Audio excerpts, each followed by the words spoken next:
if somebody chooses to take a different course and remove themselves, disassociated, that's a matter for them. But victims of child sexual abuse are not shunned. There's no evidence. Unless they disassociate, then they are. That's the point. Well, but again, what you're suggesting there is that the congregation makes a decision to shun a victim. If a victim or a survivor makes that decision themselves, then they understand the implications. There's not a situation where someone has disassociated because they're a victim of child sexual abuse. But we just wanted to make that point again. I think the real issue is that for some people, the circumstances will be such that they just can't stay, and they will find it necessary for their own survival, effectively, to disassociate. But the consequence of that is they are shunned and lose all of their prior social structure. That's the issue. And you heard the evidence that some people gave about that issue. That's the problem. If I could, Your Honour, with respect... That doesn't happen in other parts of society, generally. Again, Your Honour, with respect, and I certainly don't want to be protesting a point... Say what you believe to be true. Thank you for that. The Commission has consistently, and we respect the right of the Commission to draw the conclusions and Council assisting, but the Commission has consistently failed to acknowledge that individuals who want to leave the organisation of Jehovah's Witnesses, no longer be an active member, can do that by conflating someone choosing to no longer be an active member and someone specifically disassociating themselves, saying, I just don't agree with the organisation anymore, I don't want to be a part of it, are two totally separate things. And again, with respect, we just make the point that was inherent in what I just put to you, but the consequence of dissociation, as we understand it, is that that person will be shunned, and that means they lose contact with family, friends and everyone else who remains inside the Jehovah's Witness organisation. Is that right? Again, Your Honour, the person... Your colleague is nodding. Is that right or not? Well, because you've said disassociated, Your Honour, but he or she can choose to be no longer an active member of the congregation. I understand that, but if they are so unable to cope with what's happened and the way they've been treated inside the organisation that they dissociate, then they lose all of their previous social structure. Is that right? That could be the case, and we respect their right to make that decision. Well, it's a pretty cruel way of dealing with someone, isn't it, who has suffered sexual abuse. I could only repeat what I've said, Your Honour. I know, but it's cruel, isn't it? To take away, by reason of the rules that you impose, all of their social structure. That's cruel. Could I just interrupt, Your Honour? I believe with the difference between disfellowshipping and disassociation, the congregation takes the action in disfellowshipping somebody who is then shunned. The person who disassociates themselves, they're taking the action. Now, for whatever reason, I agree, not even with regards to being a victim, others make the same decision. But they are actually taking the stand to shun the congregation from themselves. And they understand the implications of that. Now, it is, I agree, it puts them in a difficult situation, but it is a choice. You see, someone who comes to you and says, I was sexually abused, but because there's no two witnesses, you don't accept it. You don't make that finding. They're left in a very difficult position, aren't they? If they choose not to report it to the authorities, then... For whatever reason, if the organisation doesn't acknowledge that they were abused, that imposes a great burden on them, doesn't it? If I could again respectfully say, Your Honour, we don't disbelieve a person who makes an accusation. That's why we investigate every accusation brought forth by the elders. Yes, but if there's not two witnesses, you don't accept it, do you? Because scripturally we're not able to. I know. And that, you would understand, can be very, very distressing for someone who has come to you with that complaint, can't it? Certainly. Not being a victim is very distressing. Whatever consequences come, yeah, we agree. And that can lead to a chain of circumstances where that person feels unable to do other than dissociate from your organisation. Could I respectfully, Your Honour, say we don't want to be defensive, and we acknowledge that disassociation or disfellowshipping certainly have implications. An individual can choose to be inactive. Could I use very briefly a parallel that in my careful reading of the issue papers from the Commission, and some of it I don't understand, most of it I have. It's been very well put together, and the summaries. One reference said that only reporting is low across the community. One study that's not suggesting the Commission validated it, but it was just referenced. One study in this country suggested that only 10% of child abuse allegations, and I believe it was in New South Wales, but I'll be corrected on that, lead to a conviction, and only around half of those lead to a custodial sentence. I mention that simply to say that if on an occasion a victim of child abuse has felt that where Jehovah's Witnesses have taken a Bible-based stand, my heart also goes out to the thousands of victims who've come forward and asked for help. It's not resulted in a conviction, or if it has, only half of those result in a custodial sentence. So I just put it in the context that we are extremely aware of the damage that is done where the victim, it's compounded by the action that we, the police or the courts take. And in that context, we absolutely agree with you. I understand what you say, but can I just ask you this simple question? Why is it necessary when someone feels that they can no longer abide the organisation and has to dissociate, why is it necessary to shun them? Why can't they keep having social contact with those people who happen to remain in the organisation? Well, I'd say again, and we're going to appear very repetitive, I apologise, Your Honour, but the individual can choose. Why is it necessary for the organisation to tell all of its adherents, you must shun that person? Because the individual has not taken the decision to no longer associate or to no longer be involved with congregation activities, which is their right. They've taken the decision to say, I'm shunning the congregation, I'm no longer a part of the congregation, I put it in writing. So the individual takes that action, and we understand the implications. When someone is disfellowshipped, the congregation takes that action. So the individual does not need to put themselves in a position where they're shunned. They can walk away, they can go to another congregation. That's their personal choice. But we understand and agree with the point you're making, Your Honour. Well, you haven't answered the point, but we'll move on. Answer the question, Mr. Smith. You have not answered his honest question. His honest question is, why is it necessary to shun the person who disassociates? And before you answer, let me clarify one thing. The person who disassociates, both you and Mr. O'Brien have now said it, you said that they shun the organisation. They don't necessarily at all. You're talking about someone who just doesn't want to be part of it anymore. They still want to have their friends, their family, and everything else, their social network. So accept that kind of person, but it disassociates. Now, why is it necessary to have a policy that everyone else must now shun them? Again, that's a decision the person makes, because that individual... That is not Mr. Stewart, I don't think we're going to get anywhere. I think we should... Well, the real answer to the question is because you say the Bible says so. That's the answer, isn't it? Yes, that's our understanding of the scriptural disfellowshipping and disassociation doctrine.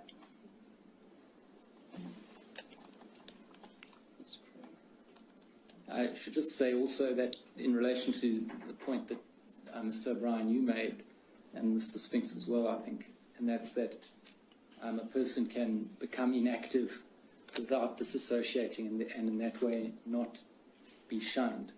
Now, without going through that evidence again, I just want to say to you that that's highly contested by a lot of people. as to whether that is possible. I know you say that's the case. A lot of other people say it isn't. I'm sorry, I misunderstood, but The simple point is, and I'll let you respond, but I'm not going to go down this path we went down it before.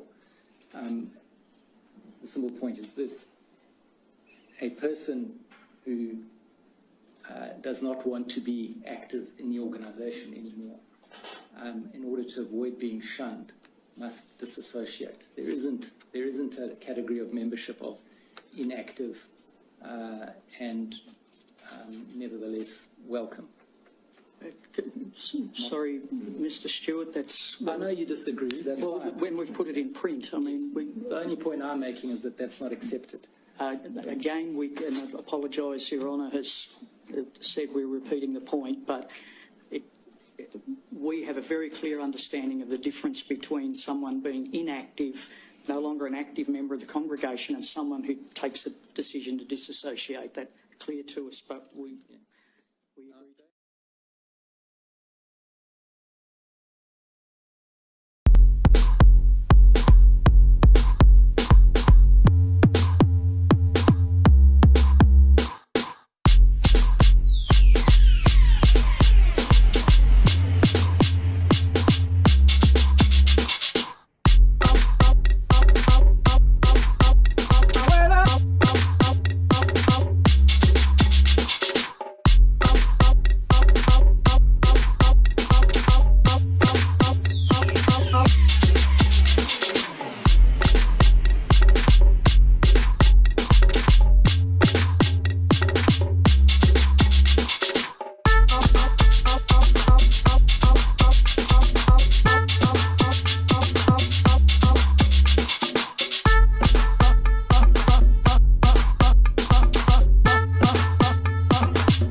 tiene que crecer, porque si no crece es una tragedia. Inventamos una montaña de consumo superfluo y hay que tirar y vivir comprando y tirando. Y lo que estamos gastando es tiempo de vida. Porque cuando yo compro algo, o tú, no lo compras con plata, lo compras con el tiempo de vida que tuviste que gastar para tener esa plata.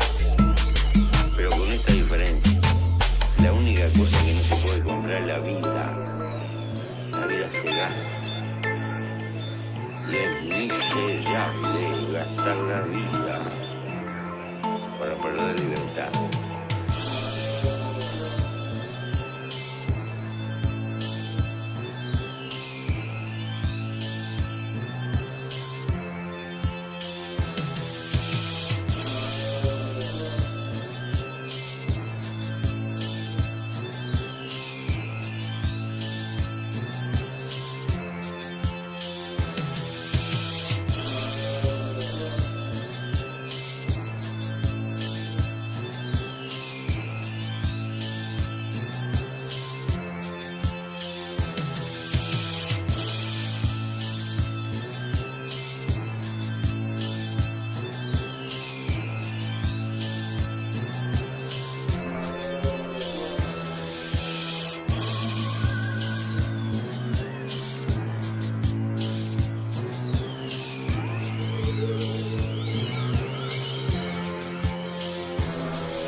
Necesitamos sentirnos llenos, lo bueno se nos escapa en cualquier momento.